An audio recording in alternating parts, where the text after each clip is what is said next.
Assalamualaikum, baiklah di sini kita akan membahas kemiripan kasus Habib Rizik dengan kasus Dzakir Naik yang sama-sama diburu negaranya sendiri. Semenjak 1998 FPI mulai berdiri, Habib Rizik selalu memperjuangkan amar ma'ruf nahi munkar. Beliau terus berdakwah ke sana kemari, tahun demi tahun pengikut Habib Rizik terus bertambah. Dan ketika PKI mulai berani menampakkan diri, beliau berinisiatif untuk melawan para komunis. Pada tahun 2017, ketika uang baru diterbitkan, Habib Rizik menemukan ada lambang PKI di lembar kertas uang baru. Habib Rizik protes dan menuntut BI dan Menteri Keuangan soal lambang BI di lembar kertas uang baru. Dari sinilah beliau mulai dipitnah dan berbagai kasus bermunculan mulai dari chat mesum sampai kasus penghinaan lambang negara. Tapi pengadilan menghentikan dan menutup kasus tersebut dikarenakan kurang barang bukti. Tapi para polisi terus mencari kesalahan Habib Rizik dan akan terus mencari bukti baru. Ketika merasa sudah tidak ada tempat untuk mengadu, beliau pergi ke Arab Saudi. Pemerintah mengumumkan status Habib Rizik sebagai buronan. Pada waktu Habib Rizik pulang, berbagai kasus sudah menjeratnya, mulai dari kerumunan sampai kasus penghasutan. Lucu ya, seakan-akan sudah direncanakan semuanya. Dan sekarang FPI dibubarkan dan dicap sebagai organisasi terlarang dan menuduh ada anggota FPI yang terlibat dengan teroris. Coba kita bandingkan dengan kasus Dzakir Naik. Beliau dicap sebagai pelopor teroris dikarenakan ada yang melakukan pengeboman di India, dan diselidiki yang melakukan pengeboman itu ternyata meng-like fanspage atau halaman Facebook milik Dzakir Naik. Hahaha. Masa cuma gara-gara like Facebook dicap sebagai pelopor teroris? Padahal seluruh follower Dzakir Naik 16 juta, yang melakukan cuma satu orang, 1/16 juta. Pemerintah mengumumkan Dzakir Naik sebagai tersangka dan organisasi yang dinaungi Dzakir Naik dibubarkan. Gedung maupun properti yang berkaitan dengan milik Dzakir Naik disita. Coba kita dengarkan langsung penjelasan dari Dzakir Naik. Doing dawah for more than 25 years in India, and my lectures are there on the media, on the social network, on the YouTube, everywhere. And I was expecting that I'm living in a country, India, which is not very comfortable for the Muslims, and I've been doing dawah, and I thought, and I was sure that one day there will be trouble. That was the reason that we had taken whatever precautions we could. And recently, 3 years back, there's a new government that came to power, and we know we have a new Prime Minister, that Narendra Modi. And we knew that about 15 years back, when he was the Chief Minister of Gujarat, one of the states in India, there are many NGOs, many organizations have given several reports that he was responsible for killing of more than 2,000 Muslims, making a state organized, killing of Muslims at large scale. So much so that there were cases filed against him in different parts of the world. He was not given entry to USA, to UK, and he was not allowed to enter many countries of the world for several decades. About 3 years back, when there was election, he won the election and became the Prime Minister. Now, when he became the Prime Minister, all these sanctions were removed. So this is democracy.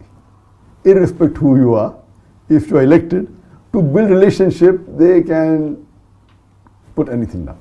And he traveled to many countries, including Muslim countries, to build relationship in the first couple of years of his tenure. And it is known that the party that he belongs to is against the Muslims. And we're expecting this to happen. And he was waiting to get some excuse to stop my activities. Last Ramadan, on the 27th of Ramadan last year, yes, that the 1st of July, there was a terrorist attack that took place in Dhaka. Sorry. And 6 terrorists, they killed about 20 foreigners in the neighboring country. And one terrorist happened to be my fan on the Facebook. So there was a small article that came in the Bangladeshi newspaper that one of the terrorists is a fan of Dr. Dzakir Naik. And How many fans do you have on Facebook? On the Facebook, alhamdulillah, now there are about 16.6 million fans, out of which so he's one out of 16.6 million, 4.5 million are from Bangladesh. Okay. So he's one of the 16.6 million who liked me. And this news had come several times before. Most of the Muslims in the world, because of the popularity of Peace TV, which has a viewership of 200 million, when you catch a Muslim, there are high chances you know me.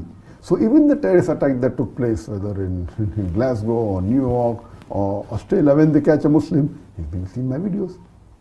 But never has that been made into an issue. If you ask any Muslim, he has to be a fan of Muhammad Sallallahu Alaihi Wasallam. So will you blame the wrong action that he has done to Muhammad Sallallahu Alaihi Wasallam? No. So here we find that the Indian media blew it out of proportion. Next day, the news article came on the 3rd of July. 4th of July, almost all the newspapers, headlines, almost all the news channels, it was headlines that Dr. Dzakir Naik inspired terrorists. And it was as though everything was planned. And day and night, like I became Sudden. viral not only in the world, #1 trending, on the Twitter, on the Facebook. And then, alhamdulillah, many Muslim organizations in different parts of India, they protested. In Bangalore, in Hyderabad, in Kerala, in Kashmir, in large numbers. And one thing good, mashallah, that the Muslims who even differed with me, the difference of opinion in views, even they stood up, saying we disagree that Dr. Dzakir is not a terrorist.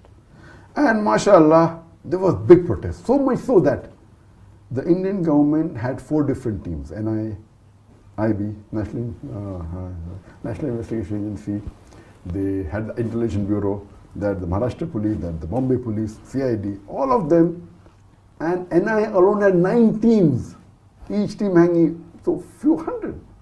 And the amount they spent money in doing research, that they saw most of my tapes, everything, no problem, I was happy about it.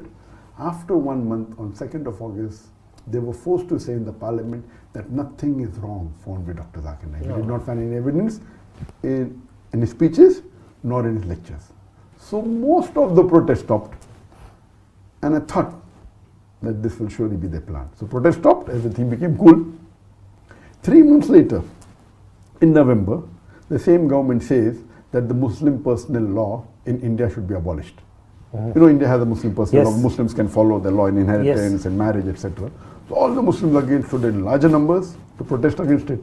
In this fiasco, 2 weeks after this, they banned my organization suddenly. And they banned it for 5 years. Claiming that, they are promoting terrorism. And they started getting lectures, which I've given 10 years back, I've given 15 years back. Any logical person will know that these lectures are there on the social media for 10, 15 years. If they promoted terrorism, why suddenly now are they called? So it is mainly because of the popularity. And it is shocking that the Indian government many a times before has called me to give lecture on religion in the National Academy in Hyderabad. National Academy of Hyderabad is the largest institute for training police. It is the most prestigious institute. Imagine I have been called not once, twice, and sometimes when I did not go, they pressurized me. They used influence. I'm saying, busy, no, you have to go. So twice I've addressed them, to IPS officers, to the top ranking police. So do you mean to say they've called a terrorist? Not that they found a lecture which I gave just 6 months back or 1 year back. These lectures were given 10 years, 15 years back. They're taking a clipping out of context and trying to prove to the world that I'm promoting terrorism. And as you may be aware, that the World Economic Forum has said that the second most unjust media in the world is the Indian media. Never ever in the history before has anyone who has been so popular, so well known, his life is open in the media like an open book. We have Peace TV, mashallah, name is Peace, Kana Salam, having an English language, Urdu, Bangla, Chinese. The network has more than 200 million viewers. A person who's there on the social media for more than 15 years. I've been giving talks for more than 25 years. And alhamdulillah, I've been awarded, though I don't think so, I deserve it, I've been awarded the most prestigious Islamic award in the world, that is the King Faisal Award for the service of Islam, which is equivalent to the Nobel Prize of Peace. It is the highest award. Alhamdulillah, I've been even given the second highest award, the Dubai Holy Quran Award, 4 years back. Then the Toko Al-Hijri Award, that's from Malaysia, from Sharjah, from Gambia, from many countries. I've been the guest of heads of states of many countries, Muslim countries, non-Muslim countries, giving lectures in more than 40 countries, have been invited. Now, such a person who's so popular when the Indian government is laying an allegation that I'm involved in terrorism, indirectly they are saying that even Saudi Arabia is promoting terrorism, even Dubai is promoting terrorism, even Malaysia is promoting terrorism, even Sharjah is promoting terrorism, and all the countries. Even the Indian government is, Yes. because they're inviting you. Yes, so it is so illogical, and they are taking up clips which are not new. Okay, can be possible hypothetically that I was very good and suddenly last 6 months I've been bad. Can be. Logically, they are picking up lectures of mine which I've given 10 years back, which I've given 15 years back, which I've given 5 years back. And that means the previous government, yes, they are saying yes, the previous government promoted dzakir, now we are we are correct. So it is illogical, absolutely illogical. As you know, that many governments today, as they're talking about politics, many governments today, they win the election by being against Islam. And you have examples, what you're having in US. The more they speak, they get a better vote bank. That's what's happening in India. They openly speak. And if you compare, recently, just a few months back, the election took place of a state called as UP Uttar Pradesh, which is the biggest state in India.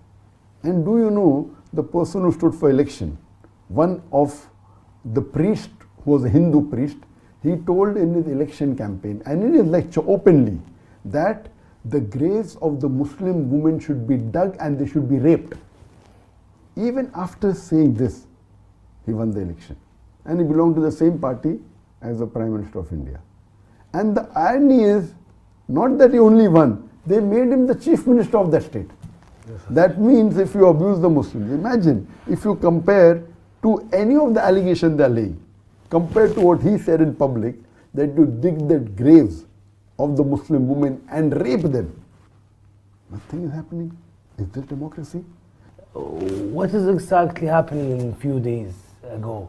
Why is it now more critical than ever? Yes, previously it was more localized and the Muslim Indians supported me, alhamdulillah. When they called me for interrogation on 31st of January, I did not receive any official letter from them. What I was hearing from the media. When I heard from the media, my lawyer gave them my email. And when I got the email, I replied on the email. I'm willing to come on video conferencing. I'm willing to do a Skype interview. What you want, I'm ready to cooperate. What do you want? They are laying allegations that I'm doing money laundering. I said, where money laundering? We have been submitting our records. So what record we submitted 10 years back? They are saying that's not correct. Now, why are you saying now? When they called me for interrogation, I said that, okay, you want to interview me? I'm ready to cooperate. We can have a video conferencing. We can speak on the Skype. We can speak on whatever you want, I will cooperate. Give you all the answers. They said, no, we want you physically. Now, physically, we know the history of India. Yeah, of course. We know the history of the Indian police.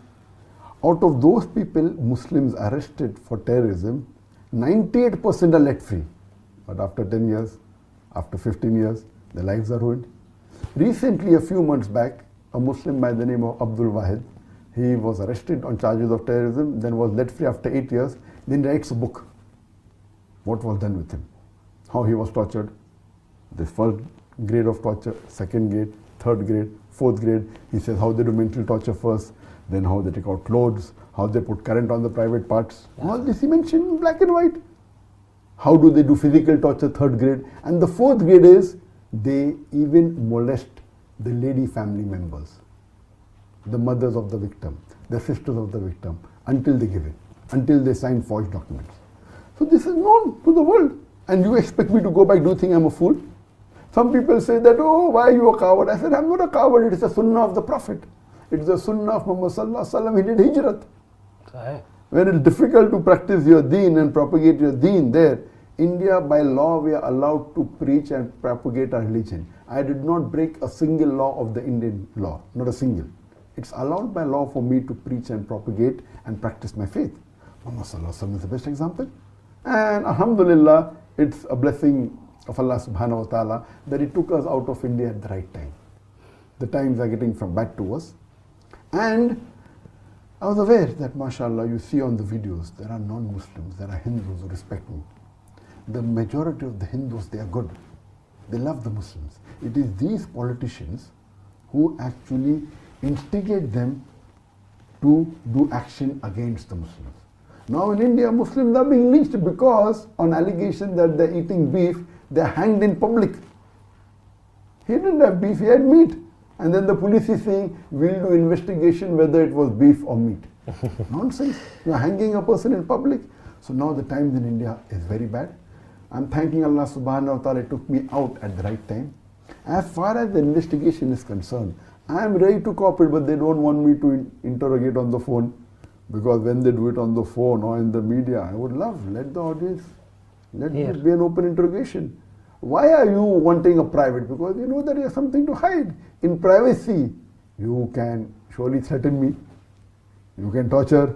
That you cannot do in public. You cannot do on a video conferencing.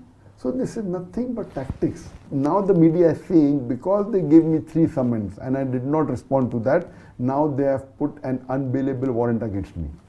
One. This is what happened a few days ago. That happened about a month back. Yeah. Few days back, what happened, 10 days back, that warrant they took and now they are telling to the Indian government that request to the Interpol that Dr. Dzakir Naik should be put on the red corner notice. So now, 1 week back, the Indian government, according to the media reports, have sent a request to the Interpol saying that Dr. Dzakir Naik is promoting terrorism, therefore he should be put on the red corner notice, and anywhere in the world, any country finds him, should arrest him and send him to India.